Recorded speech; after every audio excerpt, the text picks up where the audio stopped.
մենք հսկայական խնդիրներ ունենք ավազի արդյունաբերության ոլորտում, որովհետև այս այն ոլորտներից է, որ թափանցիկության լրջագույն խնդիր կա, եւ մենք այդ խնդիրները լուծելու դժվարություններ ունենք, այդ թվում այն պատճառով, երբ որ մենք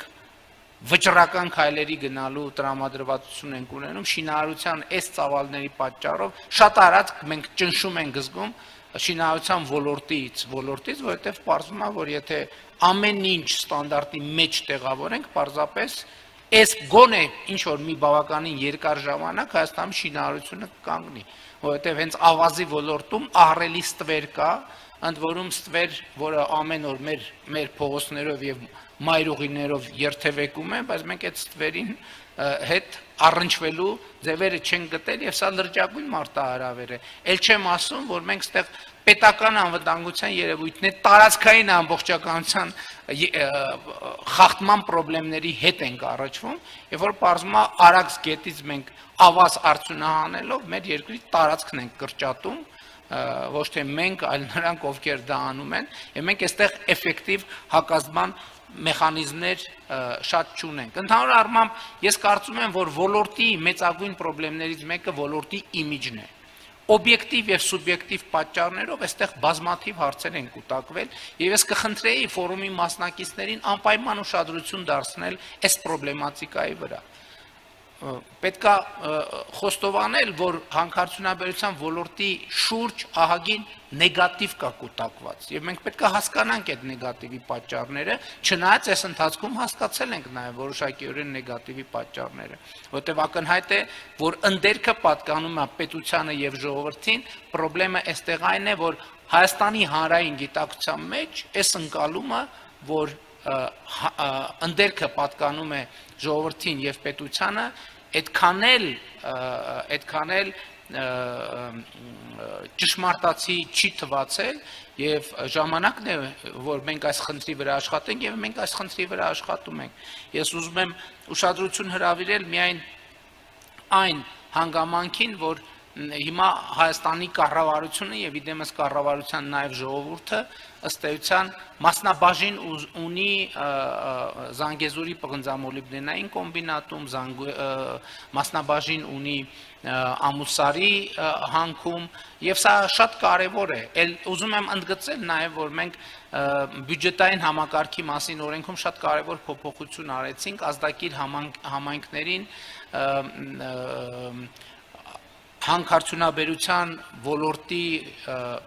ռոյալթիներից 2% մասհանման մասին։ Սա ինչ որտեղ կարող է սիմվոլիկ թվալ, բայց կարևորը մեխանիզմի ներդրումն է, որովհետև այդ մեխանիզմը հնդածս ինքը նաև կզարգանա, եւ ուզում եմ ընդգծել նաև հետեւյալը, տեսեք 2018-ից 2025 թվականներին նույն Զանգեզուրի պղնձամոլիբդենային կոմբինատը 2000 այսինքն նախորդող 7 տարվա համեմատ պետական բյուջե կատարած վճարումները ավելացել են շուրջ 148%, այսինքն կրկնակիից ավելացել են։ Սա նաև այստեղ խնդիրը միայն այն չէ, որ հասկանում եք, որ կառավարությունը պետական բյուջե եւ Զանգեզուրի պղնձամոլիբդենային կոմբինատը պետական բյուջեի եկամուտները ավելացնում են։ Սա շատ կարեւոր է մարդկանց մոտ այդ գիտակցումը կենթանացնելու եւ սերմանելու համար, որ ժողովրդին է եւ ժողովուրդը եւ պետությունը ավելի մեծ օգուտներ է ստանում